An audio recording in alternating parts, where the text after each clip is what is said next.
Their brain is frantically ping-ponging. It's all about removing the cognitive weight. They're not sick of writing, they're just exhausted by it. Well, here we go again with our series that dismantles the writing framework and considers all of the cogs and gears within it. If you want to hear more about writing and managing pupils' cognitive load, then you're in the right place, because that's the section of the framework that we're discussing today. So keep listening for what I think will be fascinating insights and professional development tips and tricks. I'm Sam Denno, and I'm here with Nicola Romaine. We are English leads at Twinkl Educational Publishing. Nicola, you've absolutely waxed lyrical on cognitive load theory in previous episodes. Why is it so important that educators understand its impact on writing ability? Writing requires us to orchestrate dozens of moving parts simultaneously, doesn't it? And if a teacher doesn't understand cognitive load, they might mistake a pupil's poor composition for a lack of imagination or intelligence. When we understand, as educators, cognitive load theory, we realise that working memory is strictly finite. And if a child is using, X amount of their mental energy just trying to remember how to form a particular letter, or recalling which grapheme, makes the sh sound, they have literally only got X amount left for that composition. So choosing vocabulary, structuring a sentence, or maintaining a plot or an idea. So by understanding that balance, we can really, really intentionally now design our lessons to free up that mental capacity, allowing, any pupil's true writing potential to really flourish. Do you remember when you first came across the phrase or the idea of cognitive load theory? I think probably over the past 5 years is when I've been kind of very aware of it.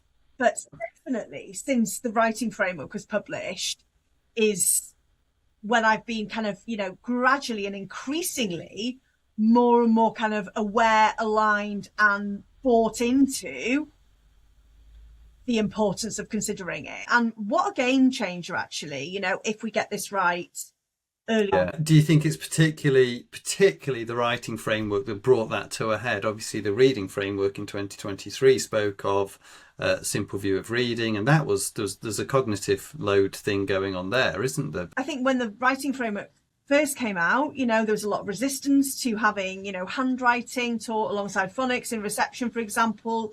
But now I feel that people, through that research are really truly understanding and talking about it all of the time and hearing about it all of the time from different places.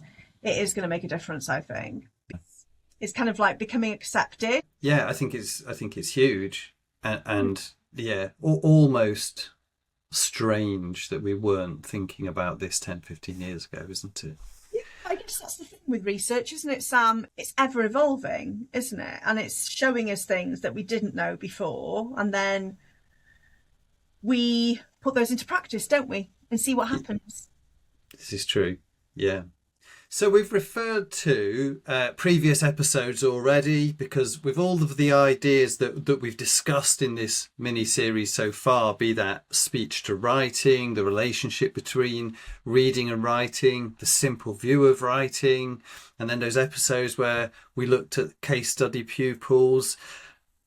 Through all of that, cognitive load theory has been woven throughout it, and we've emphasized its importance and its importance, and sort of as we're saying here, we've been advocating for seeking to make transcription skills automatic as early as possible. So we're talking about those fine and gross motor controls, the pen grip, the posture, the letter formation, the phonics, the grapheme phoneme correspondence, the fluency, it's all about removing the cognitive weight so that the composition skills get the opportunity to flourish, which is also important.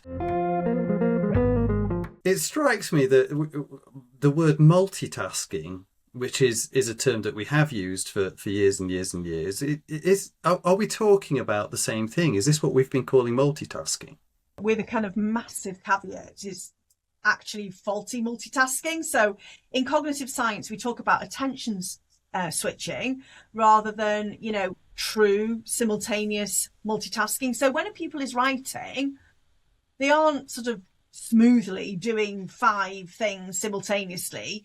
Their brain is frantically ping-ponging between what I'm trying to say, so composition, how do I spell that word, so transcription, where does the capital letter go, so the mechanics, and how do I hold this pen, comfortably, accurately, so, your motor skills. So every time a child switches focus, there is that cognitive cost. So what looks like a child struggling to multitask is actually a brain experiencing cognitive overload. And our goal as educators isn't to make them better multitaskers, it's to make the transcription part so automatic that it requires zero conscious thought, so leaving that whole brain free to focus on the message. Do different people have different cognitive load thresholds? So can some people juggle more in their brain than others? Yes and no, I would say. Okay. In terms of raw genetic working memory capacity, there is some natural variation, I think we would all agree, amongst individuals. But the fundamental limits of working memory, so that famous concept that we can only hold about 4 to 7 chunks of information at once, applies to almost everyone.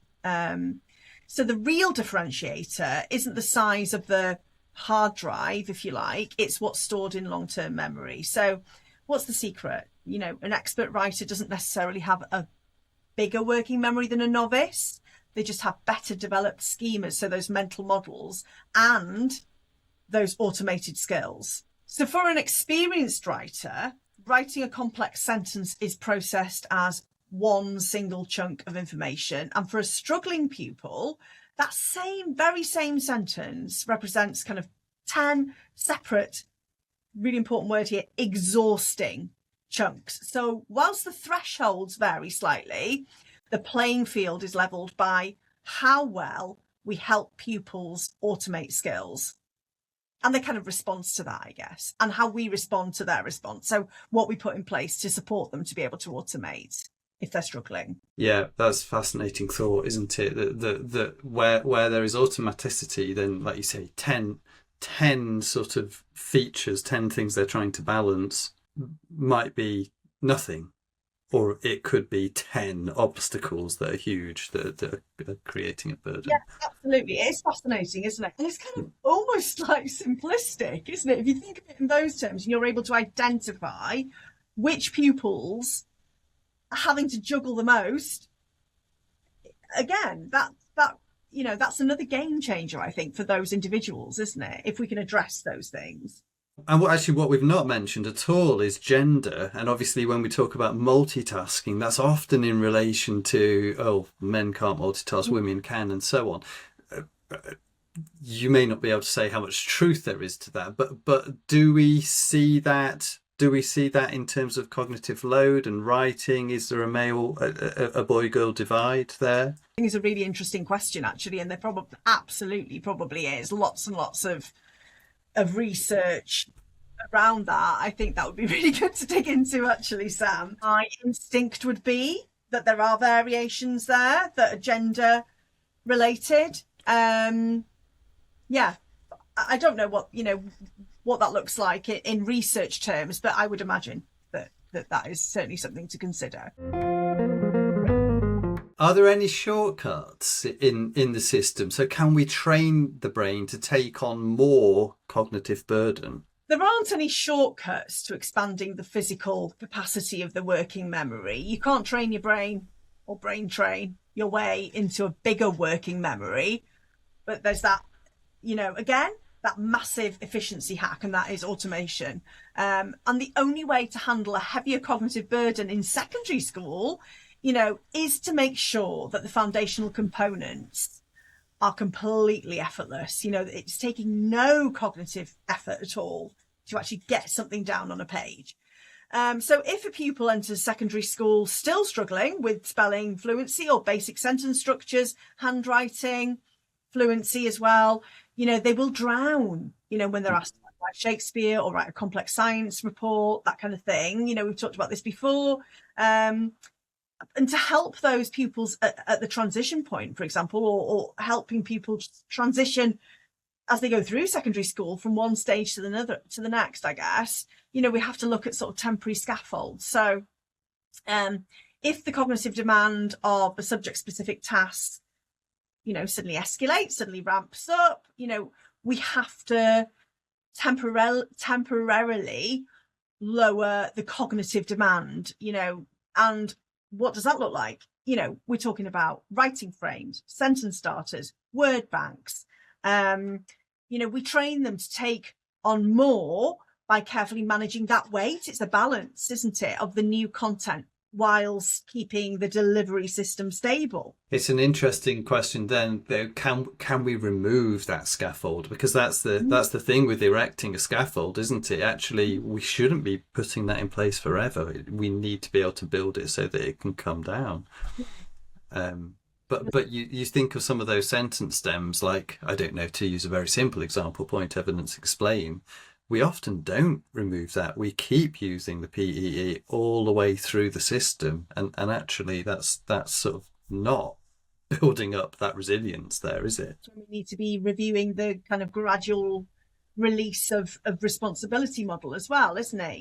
We put those scaffolds in, but whilst the scaffolds are there, we really work on that automaticity. We go back to what's kind of not automatic, and we really work on that with those pupils, whether that's in kind of intervention sessions, and as we see an improvement in automaticity, then we should be taking away that scaffold gradually, shouldn't we? So that they become completely independent and automatic. I would say there's probably a ceiling to how automatic, to their automaticity within a scaffolded environment, if you know what I mean. So, yes, that's interesting. So it needs to be removed gradually, doesn't it? And there will be an intellectual ceiling for pupils, won't there? We all have intellectual ceilings. So actually, and maybe that's an argument for saying, well, maybe the scaffold should never come down for some pupils, but yes, scaffolds may be put in place, and that's why we have, I suppose, things like, for GCSE extra time and those sorts of things that are in place, don't we? That extra time, if pupils reach a point in their GCSE trajectory, if you like, where they haven't become automatic enough in their writing to be able to complete the paper, for example, in that given time, then that needs to be identified, doesn't it? It does. And actually, I suppose we're talking about skills for education, skills for passing exams and so on, but actually we need to be building skills for life for these pupils, these young people, don't we? So as a secondary teacher, I have very little, if anything, to do with the early years, but I'm intrigued by the impact that the early transcription training has on those years in nursery and in reception. Because in the back of my mind, I'm always thinking, well, what about a play-based curriculum? What about those more creative opportunities early on, as we see in some of the Scandinavian countries, for example? So that sort of drilling of transcription skills that we've kind of advocated for, that sounds very desk-bound. And could that be part of the reason why pupils get through the Y6 SATs and then just think, I'm done with writing, and get up into secondary school and they're just turned off by it? I think it's a really crucial debate, Sam. It's easy to think that focusing heavily on transcription means sitting 4-year-olds at tables, with worksheets for hours, but it doesn't have to be desk bound or dry at all. In high quality early years settings, developing transcription does look like play, and that can be a applied in the home environment as well. So, empowering parents to understand and be able to practice things at home that really support transcription, like pegging out the washing. So it's all fine and gross motor skills, isn't it? Digging in sandpits in school, in the setting, using Play-Doh to build those gross and fine motor skills, writing letters, writing letters in the mud, that kind of thing. The Scandinavian model, as we've known for a number of years in the UK, works beautifully because it heavily prioritises oral language and physical readiness, which is absolutely the fab and the direction of travel for us, which is great. The mistake we sometimes have made in the past in the UK is demanding that complex composition, writing a full story, pressure's on, before the physical and the mechanical transcription skills are secure. So when pupils reach year 6 and give up on writing, and this is exactly what you've just alluded to in secondary, it's rarely because they were drilled too much too early on. It's probably the opposite. It's because the gap between their ideas and their physical ability to get those ideas on paper is still too wide. Writing feels like a grueling and painful physical labor because it was never made effortless. They're not, sick of writing. They're just exhausted by it. It brings us back to that working memory, the cognitive load theory, doesn't it? Okay, yeah, that's interesting, and I suppose reassuring. Like I don't want to think that that we're putting our toddlers, kind of drilling them at desks. So yes, the idea of those rehearsals of fine and gross motor skills, actually, that's learning to write without learning to write at all.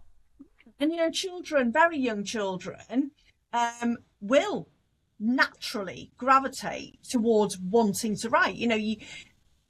You've got children, I've got children, children when they're very, very young, 2 years of age, younger maybe, they in the home, they'd be on the carpet or whatever, they'll pick up a crayon, they'll automatically scribble with that crayon, won't they? They'll do that automatically. So it's kind of really identifying or recognizing that all of those early kind of fine and gross motor activities that children want to do automatically are really building up stamina for writing. So they're super important, and they're super important in the home as well, as I said. So the obvious strategy that we could encourage teachers to use then to sort of wrap this up is to be mindful of that cognitive overload. So don't push pupils to run before they can walk, as it were. Chunk tasks up. Where a task has, say, 2 cognitive demands, how are you going to scaffold one of those to release the other? And in terms of writing, fine-tune the craft of writing sentences, as Nicola's just said, before moving into paragraphs or story writing. Because if a pupil can't write a perfect sentence, then that skill needs to be secured before they're let loose on the composition side of things. Is there anything else that you would say in terms of teacher strategy, Nicola, that we should be passing on? Beyond that, I would give teachers 3 key strategies. So that would be to definitely separate composition from transcription. Don't ask pupils to invent a brilliant creative story or to try and invent a brilliant creative story and focus on new grammar rules at the same time. Let them orally rehearse their ideas first, or provide them with the plot summary so their mind is free to focus strictly on the craft of writing. Live modelling and thinking aloud, those metacognitive strategies.